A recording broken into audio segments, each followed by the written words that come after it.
Tonight, New South Wales Police targeting drink drivers, and hearing tests underway in Port Augusta.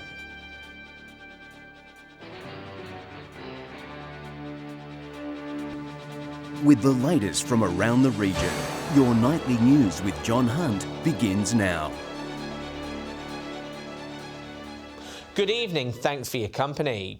Broken Hill locals who risk driving after a few drinks now face serious consequences. New laws have come into effect this week, targeting low-range drink drivers. The .05 blood alcohol limit has been in place for almost 40 years, yet police are still catching people taking the risk. However, from now on, they say there are no more excuses. The days of it being acceptable are long gone, and you just cannot do it anymore. 68 people died on New South Wales roads last year as a result of alcohol-related crashes. This week, more severe penalties were established statewide in an attempt to significantly reduce road fatalities. One's too many, and 68 is certainly way too many. So anything we can do to achieve that or bring that down is a step in the right direction. Anyone caught, even those in the low range, will now have their licence immediately suspended. Furthermore, they will also be slapped with an expensive $560 fine. Even first-time offenders will not avoid these penalties. If you continue to drive under the effects of alcohol and or drugs, you will get caught in Broken Hill. 2 mid-strength stubbies or 2 glasses of wine could be just enough to put someone over the limit. If you're going to go and drink, make sure you've got a plan B to get home. Patrick Ryankey, 7 Spencer Gulf News. The Australian Maritime Safety Authority have confirmed they followed up concerns about the Eckert Oldendorff crew anchored in Port Pirie. In a statement, they've confirmed they've spoken with senior crew, who confirmed water had been rationed due to the extended stay. It's also been confirmed food and water will be replenished. Oldendorff carriers have also responded to pay concerns, saying the crew are being paid up to date based on their contract with the company. The boat remains in port due to an engine issue. The South Australian mining bill debate has been reignited, with Labor now supporting it. The bill has previously been met with strong backlash from Yorke Peninsula farmers and the local MP. Digging up old policy. Proposed amendments to the Mining Act have again received support from the ALP. This industry is one of the largest industries in South Australia, one of the largest employers in South Australia. Indeed, it contributes a vast amount to our gross state product. The bill has caused heated debate. 4 government MPs, including Yorke Peninsula's Fraser Ellis, have voted against it. And now Labor are ramping up the heat by backing it. And this bill, by and large, gives farming communities and miners greater responsibilities and rights to negotiate. Mining Minister Dan Van Holst Pelican remains cautious about Labor's intentions. What I've made very clear is that I'm sick and tired of the Labor opposition playing games. But of course, before I make any decisions, I've got to determine whether I can actually trust them. YP farmers have protested the bill in the past over concerns that the bill will allow for more mining on prime agricultural land. It's just important that the mining companies have their say as we do, but it's got to be done by an independent body so that there's no political interference in it in any way. Dominic Beaton, 7 Spencer Gulf News. A 50-year-old wireless Stewart man has been arrested and charged with drug trafficking after a search of his car by highway patrols at Bolivar on Port Wakefield Road just after 6 on Tuesday night. Police allegedly locating 2 kilograms of methamphetamine inside the vehicle. He was charged with drug trafficking and was refused bail. New South Wales' Shadow Water Minister Chris Minns will run for the leadership of the New South Wales Labor Party. Mr Minns has been Shadow Water Minister since 2016, with a focus on reforming the Murray-Darling after recent issues near Menindee. He's running after Michael Daly stood down following Labor's defeat in March. He's already facing opposition, with the Australian Manufacturing Workers Union opposing his candidacy. Nominations close on Friday. Oz Minerals has met with the Port Augusta business community, updating them on its mining projects. Management say they expect to tick off key milestones by the end of this year, with local suppliers to benefit. With the Carrapateena mine soon to begin production, Oz Minerals is preparing to reap the rewards of its hard work. Yeah, we're on track to deliver our first copper concentrate in Q4 2019. The company last night updating around 160 people from Port Augusta's business community on both the Carrapateena and Prominent Hill operations. With 10% of the workforce and a number of contractors from the Upper Spencer Gulf, the mining giant says local content is the nuts and bolts of all its operations. It's much easier for us to get that that local supplier interaction rather than dealing with people interstate. The company also confirmed they will build a minerals processing plant further down the track. So the plant that will actually crush the material from underground and then put it into a concentrate form. Organisers spruiking the event as an important step in building strong relationships between Oz Minerals and businesses, opening up new opportunities for locals. They've got a really clear intent of maximising their local supplier participation. Garth Burley, 7 Spencer Gulf News. A support service initiative designed to help farmers affected by this year's drought has gone on tour across the Spencer Gulf. The forum hoping to provide advice on how to access immediate and longer-term help. Helping farmers fight the drought. A federal government forum has hit the road visiting our state's drought-declared areas, providing vital information about financial support. We have a range of information, for example, tax advice to help people manage their tax affairs and their farm businesses. Giving farmers strategic tools to improve their farming businesses. Helping to clarify the mountain of information that has been thrown out in this space, and looking at what assistance they might be able to access. The forum also focused on providing farmers with financial strategies for future droughts and natural disasters. The information at these events can help set farm businesses up for the future and make them more resilient for the drought periods that come ahead. Service providers hoping that local farmers seek help, dismissing the stigmas attached to sourcing financial support. It can't hurt to understand the programs that are available. Even if you choose not to apply for them, you may have friends, relatives, farming children, etc. that may also be eligible. The forum will tour the Spencer Gulf over the coming days. Dominic Beaton, 7 Spencer Gulf News. Still to come tonight, 2 wireless sisters crowned young achievers, and Port Augusta residents discover more about hearing loss. Welcome back. 2 wireless sisters with disabilities have taken home trophies at the Channel 7 Young Achiever Awards. Both say the result proves those living with a disability can contribute to their local communities. It's a twin win for these sisters, recognised for their hard work within the koala community. Very happy and proud. It's a very rewarding. Zia taking home the Santos Proudly Australian Regional Service Award, and Sienna honoured with the Webster's Lawyers Service to the Community Award. Zia went up first. I thought that if she win, I wouldn't have won.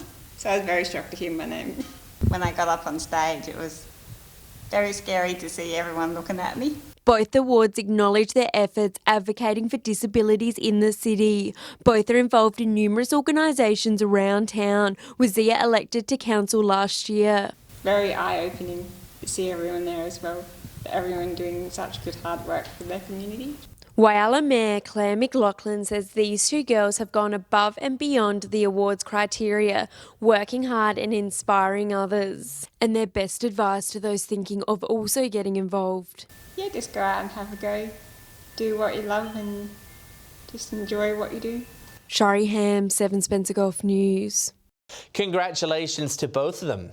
A mobile testing centre is hoping to recognise the early symptoms of hearing loss in Port Augusta residents. Australian Hearing offering free checks throughout the town today.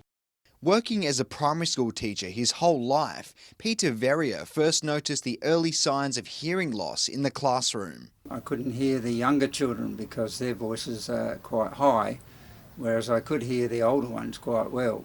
He underwent a test, discovering he couldn't hear high-frequency sounds.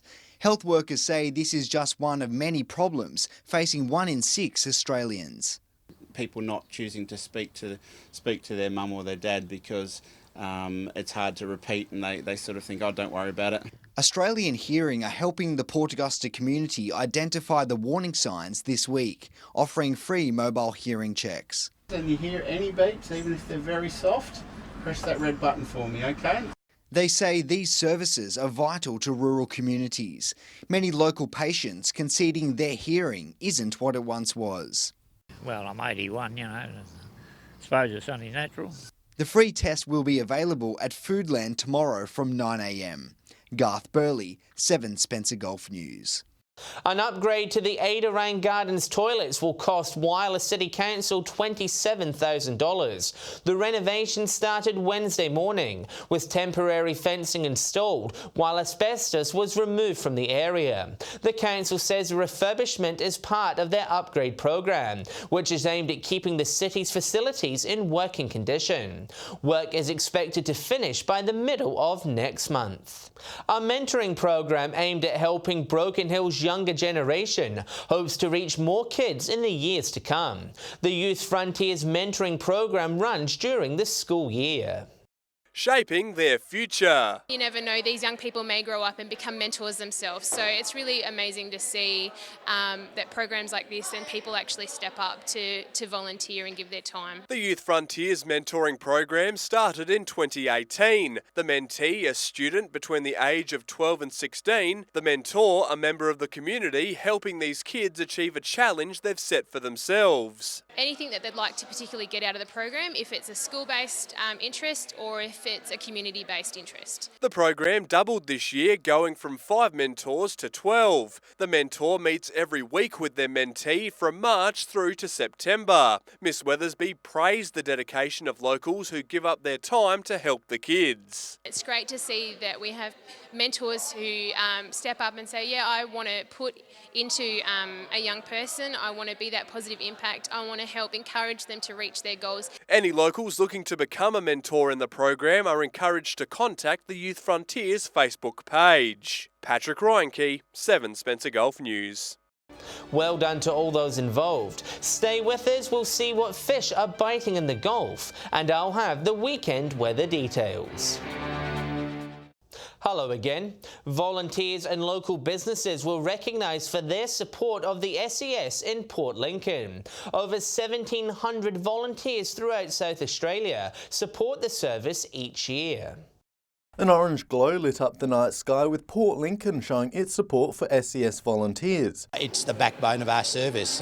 We don't have any paid responders at all, so every time you see somebody out in orange helping the community, all volunteers and who give their time very freely. There are over 1,700 SES personnel around South Australia, Port Lincoln home to 12 of them. Local businesses will recognised for letting employees leave work and assist in the response to local emergencies. Some businesses do it really tough, but they still support our volunteers and let them go at a moment's notice to come out and help the community. Time is of essence, naturally. The quicker we get out there in a safe environment, the more chance we've got an opportunity to save a life. The volunteers are people from all different walks of life. Holly Perry is an insurance broker by trade. Definitely rewarding. It has its days. But all the different things you get to learn, all the new people you get to meet, it's definitely worth it. It doesn't really feel like you're volunteering.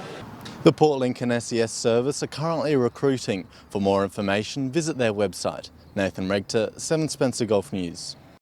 Time to take a look at what's biting in the Gulf. Here's our fishing experts with their weekend tips.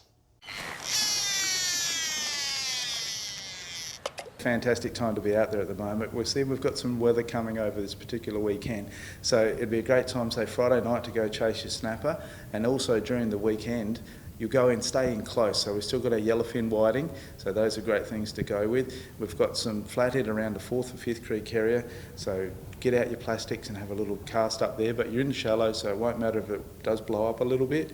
And the King George whiting also, they're starting to roll around. G'day and welcome to this week's Fish and Chips from Port Augusta, Jaw of the North. Well, a lot of whiting around at the moment. King George whiting, Flinders Channel, right down into Yatla Harbours, getting some big specimens down there. Silver whiting on the lower tides, out in the middle banks around the Flinders Channel area. Squid as usual about this time of year, along the shacks and out in the middle banks. That's all we have from the Jaw of the North. Hi, Whalers Fishing Report this week. Again, there has been some great numbers of King George whiting coming in. The best area for the King George whiting has definitely been south of Whyalla, right down towards Cowlard's Landing has been some great fish coming in. There's been some really good squid in the same area, just on the north side of the 8 Mile Creek stick. Has been really good drifting through the weed grounds there. For the snapper front, there's only been a few fish coming in. The best grounds have been further down south, out in the deeper water, and also out at Point Lowly there has been some great salmon again coming in from around the lighthouse. Now to today's weather, and it was a mild day across the region. Temperatures ranged in the mid to high 20s. Port Augusta reached 28 degrees, Whyalla 27, Port Lincoln 22, Port Pirie 26, and Adelaide was 22. On the satellite, cloud in the east thanks to a weak trough which isn't causing any rain. Skies are otherwise clear thanks to a high. West to northwest winds tomorrow reaching up to 20 knots, seas at a metre. Sunrise is at 7:10, with sunset just after 5:20. Dry but partly cloudy conditions in the north tomorrow, showers in the south. Port Augusta 27 degrees, Whyalla 25, showers in Port Lincoln and Coffin Bay, Woodner 22, Broken Hill cloudy and 25, Port Pirie 24, Clare 21, and showers in Adelaide and 21. Looking ahead to the next 4 days, raining in Port Lincoln till Monday with temps in the high teens. Similar conditions in Cleve, 17 Sunday and Monday. And rain coming up for Woodner on Saturday, before reaching 17 Sunday and Monday. Whyalla will remain in the early 20s over the weekend before cooling off on Monday. Port Augusta will remain dry, but will receive a cool change, 22 Saturday and 19 Sunday. And rain in Kadina beginning Saturday, 17 in showers Sunday, and 18 in showers on Monday.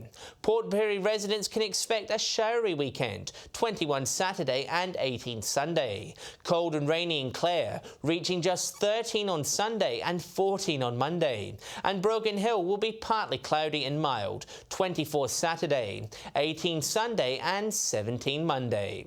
Bit of a mixed bag over the weekend. And that's the local news this Thursday evening. Thanks so much for joining us. I'll have some updates later on in the evening, but until then, enjoy your evening.